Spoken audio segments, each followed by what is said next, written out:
Instead, I found a wedding photo, a full-on wedding. It's white dress, vows, rings, and him standing at the altar with another woman.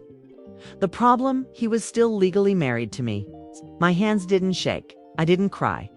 That's when I noticed her last name. It hit me like a slow burning realization. She wasn't just any woman. She was his boss's daughter.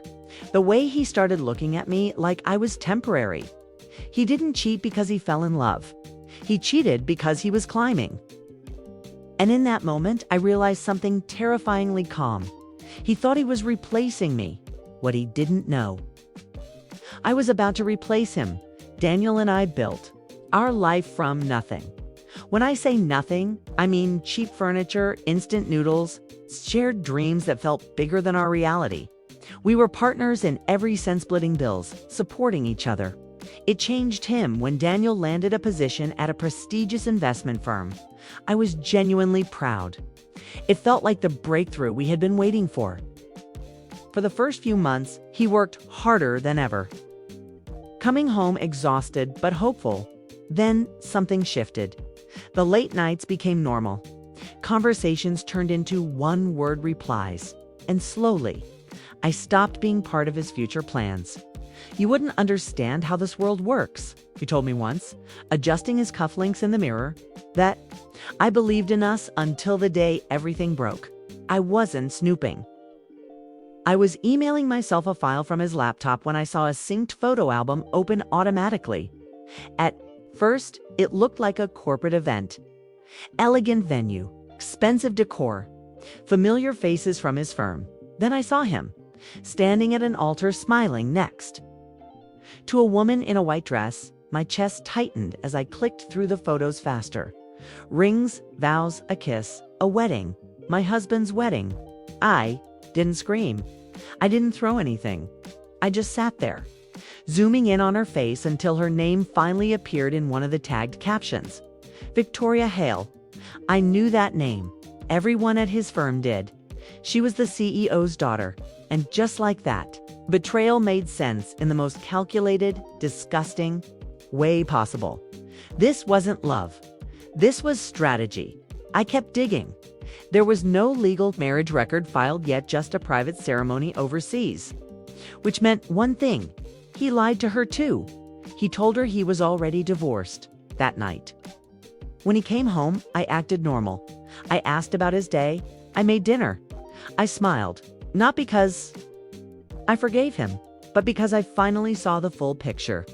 Daniel wasn't powerful. He was opportunistic. And people like that always have one weakness. They underestimate the person who helped build them. While Daniel was busy playing his shortcut to success, I had been quietly building something real. 3 years. Earlier, I started learning about investing. At first, it was small 9 courses, late-night research, tiny risks that felt terrifying at the time. I failed more than I succeeded. I lost money. I doubted myself. There were nights I sat on the floor staring at my laptop, wondering if I was wasting my time chasing something I didn't fully understand. But I didn't stop, because unlike Daniel, I wasn't looking for a shortcut. I was building leverage. Over time, I got better, smarter, sharper. I met people, real investors, advisors, founders. But through consistency and results, one of those connections introduced me to a private equity group. And months later, I started looking into acquiring a mid-sized investment firm that had internal instability. Daniel's firm, more specifically, the division run by Victoria's father. That's when everything aligned. I didn't rush. I didn't act emotionally. I planned for months. I worked behind the scenes, joining the deal as a minority partner through a holding structure. Quiet, invisible, strategic. I studied everything, the company's weaknesses, the leadership gaps. And Daniel, his role wasn't as important as he believed. He was replaceable, overconfident, dependent on connections, not skill. Exactly the type of person companies cut first during restructuring. The day of the final meeting came faster than I expected. Daniel thought this deal would secure his future. Marrying Victoria gave him access, but this acquisition was supposed to cement his power. He walked into that boardroom confident, smiling completely unaware. I was already seated at the table when he entered. For a second, he didn't recognize me. Then his face changed. "What are you doing here?" he asked quietly. I held his gaze working. I replied. The room filled quickly. Executives, legal teams, investors. Victoria walked in last. She looked exactly like the photos, polished, elegant, untouchable. Until she noticed me. "Do we know each other?" she asked, slightly confused. I smiled politely. "Not yet." The meeting began, slide by slide. The reality started hitting Daniel. The acquisition structure, the controlling interest, the decision-making, authority. All roads led back to me. He shifted in his seat, confidence cracking. Halfway through, he leaned toward me. "You knew," he whispered. "I knew everything," I said calmly. Victoria turned. "Daniel, what is she talking about?" Silence. He didn't answer because he couldn't, so I did. "I'm his wife." The air in the room snapped. Victoria froze. "That's not possible." I met her eyes, steady and unapologetic.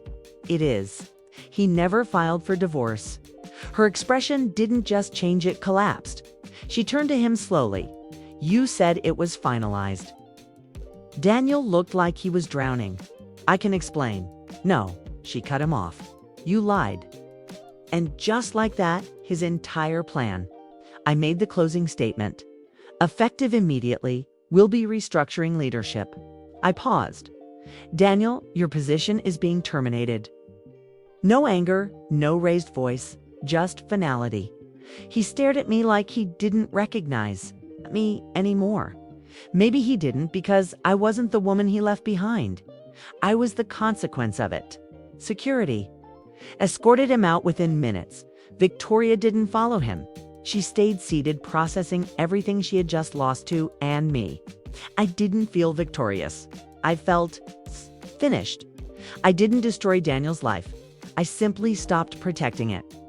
And the moment I did, everything he built on lies collapsed on its own.